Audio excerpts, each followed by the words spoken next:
Hey guys, how you doing? This is Sean Woods, your City Coaches Podcast. I know it's been a little while, but we're here in person. I just want to let you guys know if you want to get onto the podcast or anything like that, just hit me up at City Coaches Podcast on YouTube. While you're there, subscribe, like button, share, all the good stuff. Remember, I am brought to you by Pickle Juice. You know, Pickle Juice is a company founded in 2005 in Florida. It helps out with cramps, such as like that. A lot of famous athletes. You've been looking at the NFL players. I know Tyreek Hill. I think Lamar Jackson, a couple of players used Pickle Juice to get back on the field recently. So make sure you check out Pickle Juice. But right now, no further ado, I'm here in Tempe, Arizona. Is that correct? No, Altuve. Yeah. Altuve, Arizona, with head coach Price over here at Mountain Pointe. Welcome to the show, Coach. How you doing, man? Good, man. How you feeling? Great. You know, happy to be back at it. Yeah. You know, it was a long layoff to start the season again, and up and down whether we are going to get to play or not. So glad we're playing right now. I'm happy for you 100%, man. I've definitely been proud since you took back over here. Now, you were at Mountain Pointe recently before, right? As an assistant or something like that? Yeah. So I was an assistant here under Coach Hosea Graham for 4 seasons. Oh, okay. Was it a good run? Yeah, we had some talent come through here. You know, we had a couple solid seasons, struggled one year, but we're at a school where talent's just constantly going to come just because of the area we're in, and we pull from South Phoenix and Maricopa also. So it's a big pool of kids. We get some talent in here, and now we're kind of taking those next steps towards becoming a bigger program. Like bigger programs. I mean, you guys have to see this gym. It's marvelous, and the whole building is nice. And I messed up earlier. It is Altuve, but it's in the Tempe Union School District, correct? Yeah, so we're at Tempe Union School District with Desert Vista, Corona, Marcos Deniza, Tempe, McClintock. All the big ass schools. Yeah. No, it's Coach, you got back into it. I know it was a little scary with the AIA recently. You know, they either came to their senses and let these kids play. But that's a political for later. But more importantly, man, you just come off first win of the season, correct? Yeah, we played last night at Queen Creek. Okay. It was a tough one. You know, they shot it very well. They have a guard over there, Raiden Thorson. He's tough. Nice. Yeah. Queens Creek, that's another 5A school with you guys, right? 6A. So oh, 6A. We're on 6A. Oh, okay. They're in our region, so we played them twice. So we'll get them at home, I think, early February. Okay. Yeah. So speed up. So I know the season was postponed just a little bit with about a month. So how many games is it looking like for you guys? Right now we have 16 scheduled. Just scheduled 2 more today, actually, against Valley Vista and St. Mary's. So we should get the full 18 like normal years. Okay. St. Mary's had a nice situation. Did they lose their people? Oh no, they Still loaded got over it. here. Yeah, I like it. yeah, that should be a good one. February 25th. Well, you know how I'm back. You said we play whoever coming, right? We want all the competition we can. You know, that's what it's about. You know, playing the best players. There's no point in getting the top players to come here if you just don't duck everybody and try to not play everybody till playoffs. Right. We want to play anybody, anytime, anywhere, and let's get it on. Now, the biggest question with you, like, this is your 3rd year as the head coach or second? Second. So your second season. Yeah. How did last year go for you guys? It started off, up and down. We had a lot of inexperience. We had one player on the whole roster, Jason Kimbrough, who had any varsity experience in terms of playing 10 minutes a game on varsity. Everybody else that played was from JV or freshman. Oh, so you have young blood. Yeah, but we, the kids worked hard, played fast, embraced the system, and we ended up making it to the state championship game. Lost to the rival DV, which that one hurt. Yeah. But now we have an experienced group. Everybody's been through it. We still have a lot of youth, but they have experience under their belt now. Well, congratulations for the first year. Seemed like you made it all the way to the state championship against Desert Vista and that power team they had recently. Yeah, they were pretty decent. I never said when you said that, like, you know what? Mountain Pointe was in that game. Okay, all right. Let's see. Well, he ready to go. So punch it. So we were there, but hey, you were there. Well, but look, you had a young squad, and now look at you now. How many returners you got, Coach? We have. Let me see. We returned 4 starters. We got a transfer in who's a sophomore who might be the best player in the state. True Washington transferred over from Chavez. Had 27 last night. 3 more off the bench. So yeah, we got everybody back. Right? Yeah, I like that. Yeah. That's the biggest thing, man. So what are some of the teams that you play this year that's on the lookout outside of Mountain Point? St. Mary's, obviously that's going to be a huge one. I wish we could have fans back by then. Hopefully, you never know. Vaccine is out now. Yeah. You see, DV is always tough. It's a rivalry there, so no matter what the year is like in terms of one program being up or down, or both programs up, both programs down, it's always tough games. Queen Creek is better than people expect, and yeah, it's probably the main ones. That's good. So you got your Beacon there now, and you got your season. You're going into your second season, but there was a delay here, and explain to my audience, like, how did you prep these guys up, even when there was doubt, like there would be a season? How did you keep you guys going? It was tough, but we have a good group here. We have younger players who play at a high level. They play club. They play on national club teams. They love basketball. And then we have seniors who are leaders. We got Jason Kimbrough. He's been here every day. Before I got the job, he was organizing open gyms for the guys, things like that. So he kind of helped keep everything together. And all the kids are bought in, so it's I see around the state a lot of schools lost a lot of talent, things like that, but we're fortunate enough to where it didn't happen. All the kids are close to each other. They're all bought into what we're trying to accomplish. And I'd say the hardest part was trying to manage when to rev them up, getting prepared for games, that last 3 weeks or so, versus having to pull back, rev it up, pull back, rev it up. So that was kind of difficult, but can't complain. I mean, you guys are here, man. And that was one thing I would say about your school, and I guess I would say DV as well, if you don't mind mentioning them.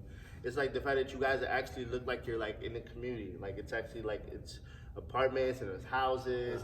You get some of the old school feel back in Ohio. A lot of these schools are like in the middle of an intersection, and like there's no housing and there's no houses around. So like it makes people want to come to the games and feel like there's part of the show and stuff like that. How are you guys filming this like for the fans right now? You guys got one of them super. I don't see it. You do got one. Yeah, see? So it's up there. It's a company called Pixelot.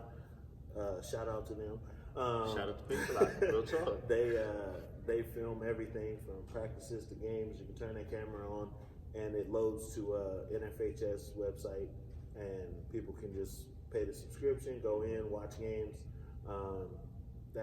We haven't had home game yet, so we don't know kind of what it looks like. But they did all the games last year also, if people couldn't come. So it should work pretty well. No, but it's like a split. Like, they come back to the school at all, or let the AD answer my pay grade.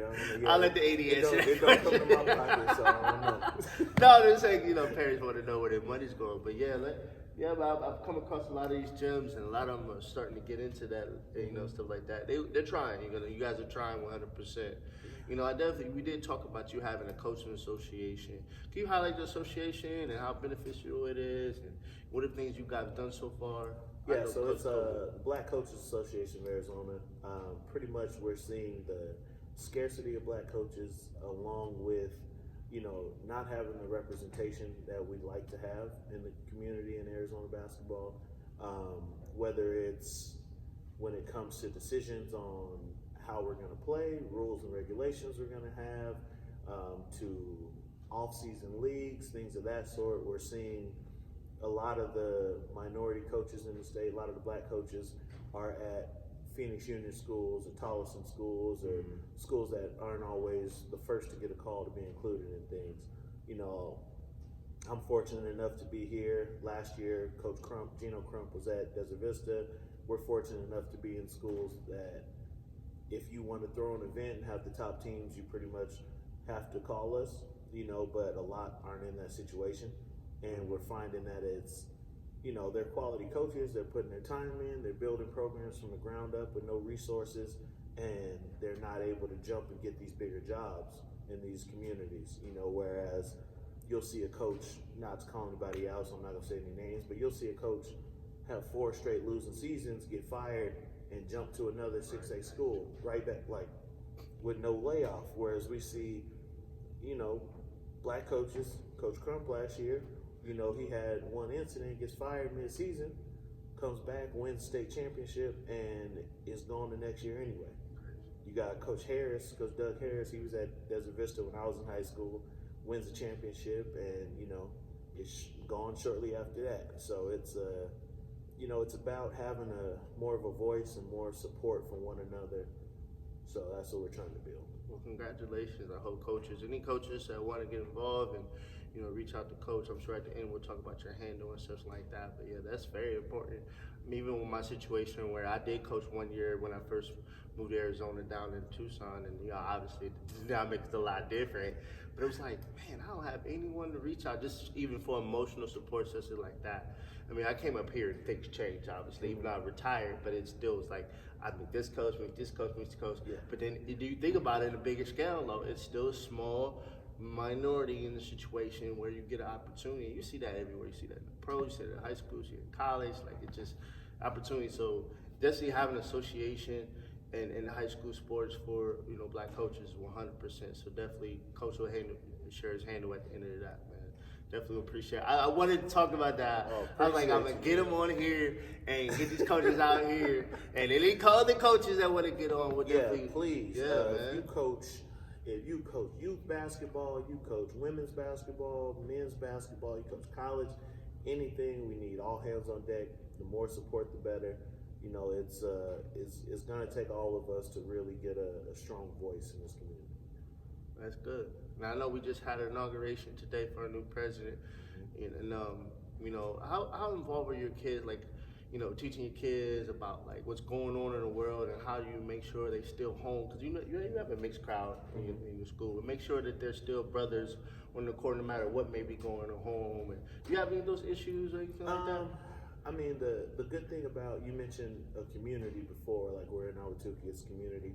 So the best thing about that probably is that a lot of these kids have known each other all grown up. We get kids who've been going to school together with black kids, with white kids their whole lives. So by the time they get here, it's not mixing.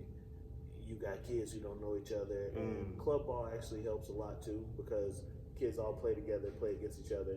So as far as the social stuff, it's we're always open about it. We have open communication. If kids have questions, comments, concerns, anything, we are open to talk about it as a group. We kind of stick with what's said here stays here, so, and, we hold each other accountable and challenge each other on the court and off the court. So it's worked well. There's been, a lot of tough conversations over the last 6 months or so. We had the march through Ahwatukee from here to Desert Vista along with them. I've seen some clips of that. Yeah, so that was a great event. That gave us a chance to have all the kids together and have them talking and having these conversations. Have some adults from the community. We had school board members, things of that sort. People running for public office, there to kind of talk with the kids, and some older former players from each school there also to kind of give some knowledge, so it's not just us preaching to them every day. And, right. Yeah. It's I think it was a good thing, and I think our kids are exposed to so much more information these days to where they're more conscious. They see things that we didn't see when we were growing up, because they have Twitter, they have the news right there on their phone. We had to wake up and watch the news in the morning, which we weren't doing. But yeah, so I mean, I think it's a great time to teach. It's a great time to teach, and with what's going in I would say in the correct direction. Hopefully a lot of change is coming, and we got to seize opportunities too. If someone's opened the door for us, we got to seize opportunity to keep that door open. Definitely. And not only just in coaching, whether it's just players. I get the whole, the prep school thing, but there's something about history of being part of a high school team, right? I can go back to Ohio and, go look at my name on our state Final Four banner and stuff like that, like things like that, so I definitely want people to understand, like, being part of, because it's not just playing, it's part of being a community and coming back, like you said, and plays like that, and that's very exciting. But I know you embrace it all. At the end of the day, you're not a hater. Yeah. You embrace it all. You're gonna coach who walks through your door. Yeah. Right. And you have a blessing in a good situation, right? 5'10", Yeah. I mean, having the talent we have consistently definitely helps me have the mentality that I have towards that. But I look at it this way: it's different. So anything something is different, new, you're gonna get some pushback from people. Mm-hmm. But I have trained kids. I got a nephew. They all play prep. So you look at a kid like, so my nephew Tata Washington. His uncle is True. That's here. So he plays over at Compass, and they're undefeated, top 5 team in the country. And you just watch him play. He's coming here and plays some open gyms, whatever, throughout the years. But you just watch him play, and you think, like, what would he be doing in an AIA game? He'd be getting 50 whenever he wanted to. So it's like kids like that need to go to another level, and he's traveling around the country, able to play the top teams, the top players, so that when he goes to Creighton next year, he's ready already. Now, are there some kids who made the jump and it's not quite what they expected in terms of playing time and things like that? Yeah, absolutely. But that's just part of the game. It's no different than kids who transfer schools or anything like that. So I don't necessarily get the level of pushback that some AIA coaches have towards the preps. It just is what it is. It's just another avenue for kids to play basketball. Kids are playing, kids are happy, they're getting better. It doesn't matter where that occurs. And even with your nephew's situation, I can't see him being anywhere but there. Yeah. And he did try. I know. Was he at a? He was at Chavez. So, at the end of the day, but there are parents who send their kids, and not to be too frank, but I don't coach any kids. I can say it. They're not good enough to be on these prep teams. And then you're spending whatever money for their kids because the kid told them they want to be on the team, and they're not getting the results or they're not getting the playing time, stuff like that. When that kid could just be growing in the homegrown school or whatever school in AIA where they, I don't say where they belong, but where they fits their skill set, and be happy, right? But also as coaches, a lot of coaches have said about these prep shoes, but you don't want a kid who's unhappy either. Yeah. Because then he's either going to jack up shots or he's not going to listen to you. Then the rest of the team, then you're just going to have an S show on the bench. So, everyone just needs to embrace change and be there for you. Going to coach who walk through your door, and then that's really all to it. And then when it's going to make kids, if they want to stay in the school system, some kids want to stay. I mean, Zion Williams wanted to stay at Duke. He was forced to go to the pros, Some kids like this situation. Yeah, and I mean, you got to, when things like this occur, you really see people's motives. Everybody says they're in it for the kids, but if you're in it for the kids until a talented kid leaves you, and then all of a sudden, complaining about that talented kid, why not just go to the next kid? Hey man, it's your opportunity now. You wanted this role, now you can step up. The kid behind him gets elevated one spot. So it's just, we're coaching youth basketball. We ain't at Duke coaching. We're not in the NBA coaching. Right. We're not getting paid 7 figures. Like it's serious in terms of people aren't trusting you with their kids, which is, I'm a new father, so that's the most serious it gets. But from a basketball standpoint, just develop who you have, like you said, and root for every kid in Arizona to make it. There's not enough that do make it, so anytime one does, no matter how he got there, you should be happy for it. Definitely should, without question. Appreciate your insight. And I'm gonna ask you some personal questions real quick. I know we got a couple more minutes, but hey man, I gotta ask you. The biggest thing for me is you've been coaching, you've been the head coach here, but if you have 5 players that were in the NBA right now that you can rip something up for the championship game, who's that 5? It has to be a good mix. Ooh, they in the league right now? In the league right now. LeBron. Okay. KD,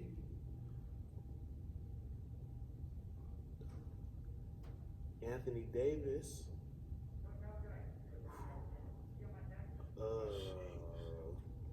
that's scary. Man, I'm not losing right there, but I'm gonna go with. Ooh, I ain't even think about my own question. Sweet Jesus. shit. I might go with. I'm a Westbrook and Dame fan to my heart. I am. You gotta pick one. Nah, I'm not picking neither one. I might just go ahead with Steph, man. I'm gonna go ahead with Steph, and that team winning. ooh, yeah, and give me Kawhi. You just pick all of the NBA. I'm trying to win. No, I'm not leaving nothing to chance. No, we that's a wanna beautiful dominate. look, man. I definitely could see that everybody will be humble and happy, especially as you know, KD can play anywhere. That's crazy though. Like that man doesn't he play with anyone. Yeah, I thought he was. I'm thinking, oh, he had an Achilles injury. too. He looked. Like it didn't happen. Yeah, he a monster.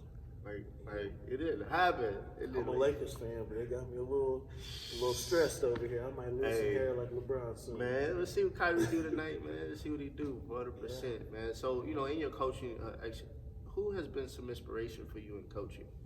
I say first and foremost, my dad. I grew up playing for him, watching him. He coached my older brother's teams, club teams and stuff growing up. He's the one who put basketball in my life, and he kind of taught me coaching. He's here at most practices, most games, just, constantly teaching. And, more than X's and O's, he taught me most of the lessons I've learned in life through basketball. That's just the bond we had was we spent a lot of time in the gym. So me and my siblings, he taught us a lot through basketball. So I kind of say some of the things he said, have some of his mannerisms in coaching, some of the phrases slip out. So I say him definitely. Outside of that, I played for some good coaches. I had Coach Ballard here, Coach Sam Ballard, when he was here. His son Jordan is actually the coach this year at Desert Vista, so that should be fun. He was one of those coaches that you don't appreciate till you leave him. Very strict, very stern, my way or the highway type coach. But I'd say when I got to college is when I realized, because you're walking in, you know how to play defense, you know how to rotate, you know how to talk, you know how to positioning, hand positioning, footwork is perfect. And it's because he made you do those things every single day, and you couldn't get it wrong and get away with it one time. Then if you look at professional coaches, I'd say I've always been a Phil Jackson fan, just because every coach wants to coach talented players, but I think he's the best at off the court managing them and getting them to play together, figuring out what makes them tick and things like that. So that's pretty inspiring stuff. That's a good situation for you, man. And one thing you touched on, and I wish a lot of coaches never stop learning. Yeah. Like a lot of coaches, even I'm a GM now for a professional team, and I'm learning. Mm-hmm. You know what I'm saying? Never always learning, because once you start leading with ego, then that's when it's all bad. Yeah, it's a life in general. You should be learning till you die, really. Yeah. Nobody knows it all, and in coaching, there's only so many. You look at X's and O's. All right, there's only so many different cuts you can make on a basketball court. Correct. Only so many different screens. Only so many different actions. So you could draw any X's and O's you want to, and at a certain point, you're going to catch the defense at a disadvantage and make it. So every coach can be a good coach. Anybody who watches basketball can be a good coach, X and O wise. But you look at coaches who understand the pace of the game, understand when they need a timeout, understand this and that. So I have coaches on my staff here who, they're quick to tell me, hey man, you might want to try this, you might want to try tweaking this and whatever, and go ahead, do it. Because at the end of the day, like I said before, we're in this for the kids, so I don't care about anybody saying I'm the best coach or worst coach. It's not about that. I'm trying to learn from them just as they learning from me. And so it should be a give and take constantly. And when you find you got too many people around you that's going to tell you right or not question what you're doing, get new people. Yeah. So because you need that push, because you're not going to see everything, right? Your vision all. not going to like Yeah. that. Well, Coach, I do appreciate you coming on the podcast 100%, Thank you. man. Why don't you throw your handle out there, the school's handle, so they get a hold of you for Office Association and follow the Mount Pointe Lions, right? Pride. Pride, I'm sorry. We're My bad. family of Lions, family. Pride, 'cause it's so family. My handle and everything is just my name, Kaimarr. It's Kaimarr. The Mountain Point. Let me see. It's like it's confusing to me. I'm sure I remember. Let me see. On Twitter, you can go ahead and hit Hoops1MP, the number 1, and on Instagram we are. I think it might be the same. I don't ever see the username. Yeah, Hoops1MP as well. Yeah, just follow us on there. We're trying to be more creative as time goes on with content, because you don't recruit in high school basketball, but you want to make a product that kids see and want to be a part of. So, we're going to have more videos, more creative content on there, just featuring the athletes that play here and, what they're doing and what they're doing in the classroom, what they're accomplishing, and different things Complete like program, especially with this new world of, with, of course, it's now about to be a year, but with COVID around, like, being able to see online is probably a way people can be attracted. You can't say, yo, come watch this practice. Can't do that right now. So, essentially like that. Well, Coach, like I said, the Black Coaches Association, you got anything coming up on that? No social media yet. Okay. Working on a lot of paperwork stuff. Actually just got the license in the mail today on my way here. Thank you. So, still putting more stuff together. Right now, we're trying to build the database of Black coaches. So if you are a Black coach, if you know a Black coach, you think a school might have a Black coach, reach out, let us know. We'll get in contact and, just try to get this group as big as possible and then try to build from there. Well, I totally appreciate that. Remember, you guys hit me up on City of Coaches Podcast. Like, subscribe, add button, follow Coach. Stay tuned for more content. Coach, I really appreciate you coming on, man. Appreciate it. And we look forward to seeing you this season, man.